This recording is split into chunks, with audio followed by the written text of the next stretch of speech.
and welcome to my little EMCCV tutorial number 2. I'm Diana, I'm the creator of the EMCCV, and in this tutorial I'll focus on the tools that are available to you in the EMCCV. And I'm basically starting off right where I left it off, meaning I've got the EMCCV installed and I've also downloaded 2 modules that are available to me, and I'll click on SailorX version 3 in order to load her up. Alright. First, we're presented with a sort of welcome screen. To be exact, it's the info tab. Every module has that. It's automatically generated. And it gives you some information about the module. There's a logo. It tells you which version of the prototype you're currently using. Tells you the module you've got loaded and which version that one has. Tells you the author, a little short description of what the module is supposed to be for, and randomization shortcuts. I'll get to those later. Okay, to get started, you'll click through these tabs, which group various aspects of your module. I'm going to skip ahead to the Fuku tab because it has a few features that are nicely visible to you. Okay, so let's start with the first column of elements, which is a checkbox. With this checkbox, you control the visibility of each item. Say I'm going to click on the main skirt checkbox and the main skirt becomes available or visible. What you may also have noticed, what might happen and what did happen just now, is that other items become visible. In this case, the belt, which is why it all dropped down a little and the list got a little longer. That's because I made it so that when the skirt is visible, the belt must also be visible. And when the skirt is not visible, then the belt must not be visible. So, as you can see here, the checkbox of the belt is a little grayed out. That's because you can't actually control the visibility of the belt. It's automatic. Alright, that's the visibility aspect. Okay, the second column is a color swatch. It shows you which color the item currently has. And also, when you click on it, you open up the color picker. At the top here, it tells you which item it is that you're currently coloring, in case you misclicked or anything like that. Or you go for a tea break and you forgot. And over here we have 3 columns. The first is the hue, the second is the saturation, and the third is the brightness. And below here, you can see the current value of these, aspects, whatever. Okay, so right now the saturation is at 0 and the brightness is at maximum, which means that the hue is completely irrelevant. It's always going to be white. But if I increase the saturation, here we go, now you see the hue. Basically, all of these are dynamic. They always adjust to each of your clicks. So now I can choose a different color for the skirt. Oh, that's kind of nice. Adjust the brightness. Oh, that's kind of juicy. Okay, and here down below you see some swatches. The first 5 rows are the standard palette. You'll always see those. But what comes after that is basically a list of the colors that are currently in use. And right here, the last swatch here is the color that we just picked. What you can also do is color pick within the image. So say I'm going to click here and I get the darker green. Darker yet, darker yet. I can also click in the hair or the background. Yeah, so you can do that. And last but not least, this little swatch here always shows you the original color before you went into the color picker. So you can always return back to the original color.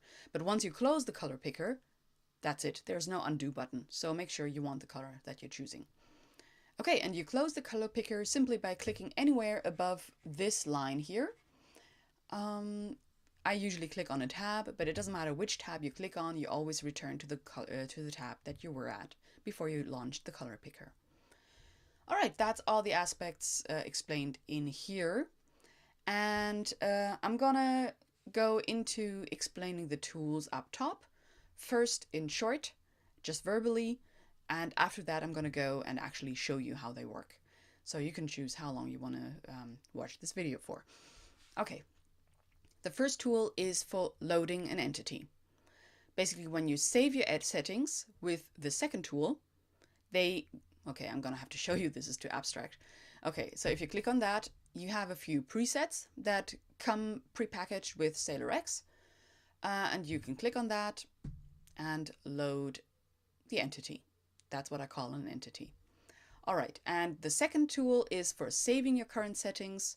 If I save this now, I'm basically going to save a copy of Sailor Mars. So I'll do that and present it to you. Here we go. There she is. As you can see, the preview is a full screenshot as opposed to these other pre-shots, but I'll show you how to manipulate those in a separate video. All right, so let's close that down again by clicking on the icon a second time. No, actually that doesn't work. I'll just click on a tab and we leave the load tool. Okay, like I said, the second item is for saving your settings. I'll just demonstrate that later. The third icon is the camera icon. That's for saving the actual image. Again, I'll show you later where you'll find it. The color link is for if you want to change the color of multiple items, say everything that's red right here, you want to change that to blue or to purple. You activate the color link, and when you change the color of one of these items, all aspects within the current tab that have the same color will also change the color. So that's very useful to save you a lot of hassle. Okay, the second tool in this group is the color lock. And that, if you click on that, you get an additional item shown here. And they're all grayed out, but if you click on them, they turn white, and that means they're activated. And now if you want to change any one of these, if you change the color of any one of these items, regardless of whether they have the same color at this time or not, they will afterwards. They all change color at the same time. So it's very similar to the color link, except the color link is somewhat dumb. It's not very intelligent. It just takes, and the color lock, you can choose which items to link. All right, I'll deactivate that again. I'll explain this tool on another tab, maybe. Yes, here we go. Okay, this tool, the third one in the middle group, is always activated by default. It usually makes sense to keep it turned on. However, I'll explain what it does. Basically, it, like I mentioned before, some aspects may only be available to you if another aspect is visible. And with this tool turned on, those aspects that are not available to you get hidden. If you deactivate this tool, they get shown. So I just did that, demonstrating again. Here you'll see two aspects that are grayed out because they're not currently available to you.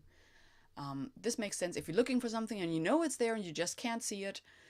You can double check that it's there, and then you'll know, okay, clearly you need some other aspects to be visible in order for that item to become available to you. Okay. The fourth button is a randomize button, which, if you click on that, the visibility of all aspects within the current tab gets randomized. So you'll get crazy results with that. Let's just do that. Here we go. Okay. The fifth tool in this middle group is also a randomized tool, but this one affects the colors. So yeah, you get random colors for every single aspect in the current tab, with crazy results. Might as well show you. Here we go. Okay, that's not very visible. Let's go do this in the Fuku tab. No, this is not what I wanted to do. Okay, I'll reload Sailor X, Sailor Mars. Now I'll show you. Okay, Fuku, randomize. Here we go. Her Fuku looks the same, but the colors stayed the same. And now if I want to, if I randomize the colors, you'll see completely random every single item in this tab. Okay, let's go back to Sailor Mars. Okay, the second to last tool in this middle group is for shifting colors, meaning you keep the same colors that are available to you. Okay, let me, no, I'm not going to demonstrate. I'll do that after. It takes the colors that you currently have in your selection and it moves them around, but it doesn't add any new colors. So that's interesting for, say, inverted senshi or something like that. if you know what I mean. If you're a Sailor Moon fan, you probably know. And the last one is very important in this group. It's the global mode, which means that all of these tools affect only the tab that you're currently on, except when you turn on global mode. In that case, they affect all current tabs. I mean, all tabs and all aspects within those tabs. So that generates crazy results. Yeah, I'm just going to demonstrate. Okay, so randomize colors. No, randomize visibility globally. Takes a while. Bam. Completely random, as you can see. If you randomize colors globally, yeah, it affects everything. And shift colors is not going to be... Okay, I'm going to move on to the next item, tools. This one here is the first in the last group is for logging. I'm going to explain that in a separate video. It's basically when you run into troubles, you need to get back to me, you contact me, you let me know, okay, what's going on, you explain the situation, and I'm most likely going to tell you, okay, turn on logging, and basically this generates more log files, and that'll be a separate tutorial as well. The second to last one is, I already showed that, is for resetting everything, which is very useful because we've got crazy results here. And the last one is for closing the module and getting back to the dashboard. Here we go. Okay, so I'll open her up again and I'm going to demonstrate in a little more detail the color link because I haven't demonstrated that yet. Okay, first I'll load, let's say, let's go with Sailor Venus. Okay, so we have lots and lots of yellow and orange tones, a little red, blue eyes, blue bow. Let's see what happens when I change her hair color without the color link. Okay, I'm gonna change the top hair to blue. There you go. As you can see, only the top hair changed color. Who wants that? I want to change all items at the same time of the same color. So I'll activate the color link. And now if I change to blue, all items that have the exact same color will change the color as well. There's a gradient that had a slightly different yellow, slightly different shade of yellow, which is why it didn't change color as well. Okay, so I'll change her back because I'm preparing another demo here. Okay, so that was the color link. I'll demonstrate the lock tool now, color lock, and let's go into the Fuku and I'll activate the color lock for, I'll turn off global mode, not that it matters. Actually it did because each tab remembers whether you had the color link or the color tool activated. So if you activate the global mode, this doesn't change even if you change the tab, but if you turn off the global mode, it'll go back to its own setting, if that makes sense, I hope. Okay, anyway, we're in the Fuku tab and I'll have the color lock activated. I'll activate the links of the leotard as well as, let's say, the main skirt. So you see this little link here turned white.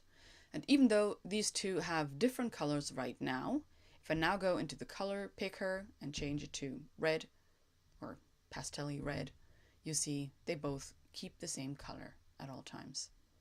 All right, but I'm going to go back to the original color. No, of course, that was only the original color of the leotard. So I'll just load Sailor Venus again. Okay, that was the color lock. That I already explained. Now I'm going to go into the scroll bar because this list has gotten very long. There's a lot of items visible now. So in order to be able to see the bottom items, I can click on this button here, over here. That's a replacement for a scroll bar basically, because the scroll bar is too complicated to code right now.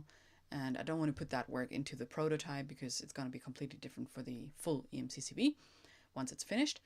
Anyway, so the last button here takes us to the bottom of the list, and the last item is currently a little cut off. It's still going to work, and if you really want to see it in full, You can use the middle two buttons to step down or up.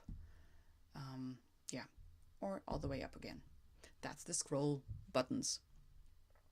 Okay. Randomize I already showed you. Randomize color I showed you. Shift color I told you. Global mode. Okay, I've already basically shown you everything, I think.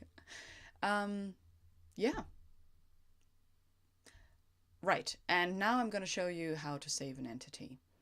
Or I'm going to demonstrate it. I already explained it. Okay, I'm going to randomize again. Let's randomize her hair. That's weird. Okay, I'm going to reset. Now I'm going to randomize her hair. Oh, that's kind of cute. Even works.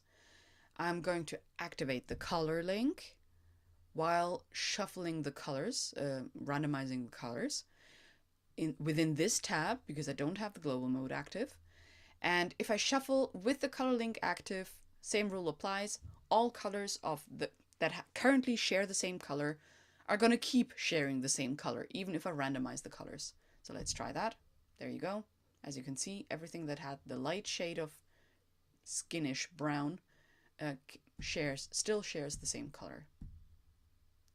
Oh, I did like that hairstyle. Bugger. Oops. All right. Whatever. Okay. So, randomize the Fuku a little. There you go. And the color with activated color link. Yeah, that's well, semi-cool. And I'm going to randomize a background as well, because everyone wants a background. All right, let's go with that. And again, activate the color link and random. No, that's not what I wanted, but that's quite cool. And randomize colors. Yep, okay, let's go with that. Let's pretend that's exactly what we want. And now I'm going to save the entity with the second button. And it says, briefly showed the message, the entity was saved in the modules entities folder. And now when I click on the first tool to load an entity, here we go. We have a preview of our current settings. And now I can switch back and forth, say between Sailor Pluto and my last settings to continue working on them, for example. Okay. I'm going to show you in a separate video where to find the entity and how you can manipulate it, but that's not part of this tutorial.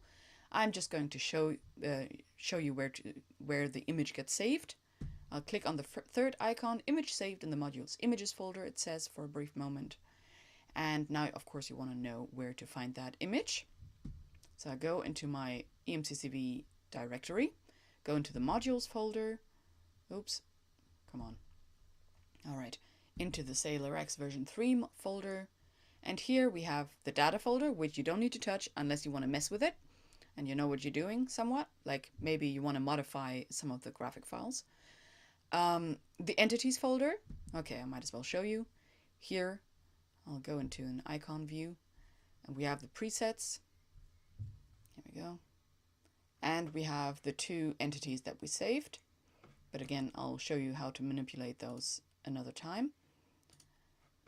And the images folder, which has the image that we just saved. I'll just open that to show you what it looks like.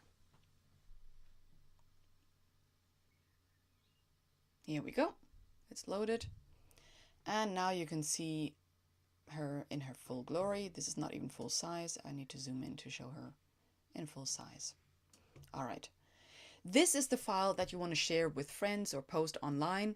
Please always share this file. Don't make screenshots or anything like that unless you want to actually share the settings, etc. Because what happens is, as this image gets exported, I add a little footer here that gives you the information of which prototype you used to generate the image, also which module you used, and also their version numbers. This is first of all very informational.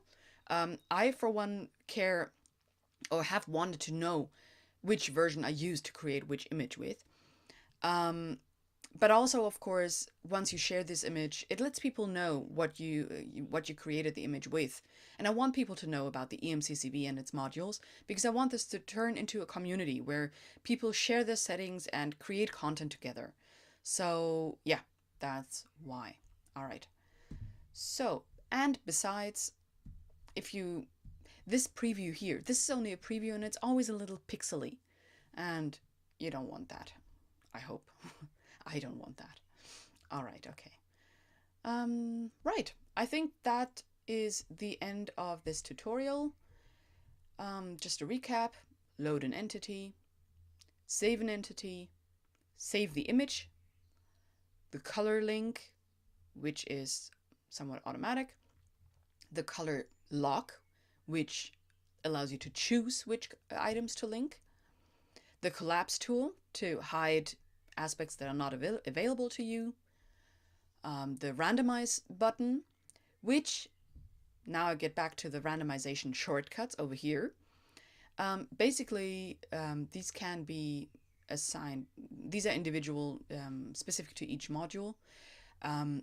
Basically, in short, just press the key that's listed here and it'll randomize whichever feature or a tab is listed here. So if I if I hit a capital A, it'll randomize the arms, like so. Here we go. Don't know whether you can see that. I'll do it again. So there's various parts that get randomized. Okay, I'll do it with the capital F. There's a fly getting on my nerves. Capital F, so Shift F, randomizes her face. Subtle changes, but I hope you can see it. Ah, yeah, there you go. So that's very useful. You don't have to be on the info tab to use these shortcuts. Excuse me. But yeah, it's easier. I know these shortcuts almost by heart, so I don't need to read them. Yeah, so that was the randomization of visibility. This one is randomization of colors. This can be combined with a color link. Then this is shift colors, again, can also be combined with the color link. And all of these tools only ever affect the current tab unless you turn on the global mode. Logging, explained in a separate video, reset, and close. There you go. That was it. Couldn't really keep it any shorter, I'm sorry, but I hope this is helpful to you. If you like this video, give me a thumbs up. If you want to see more videos, subscribe. And if you have any feedback, if you want me to explain something else, if you have questions, yeah, let me know in the comments down below. And that's it. Thank you very much. See you soon and bye-bye.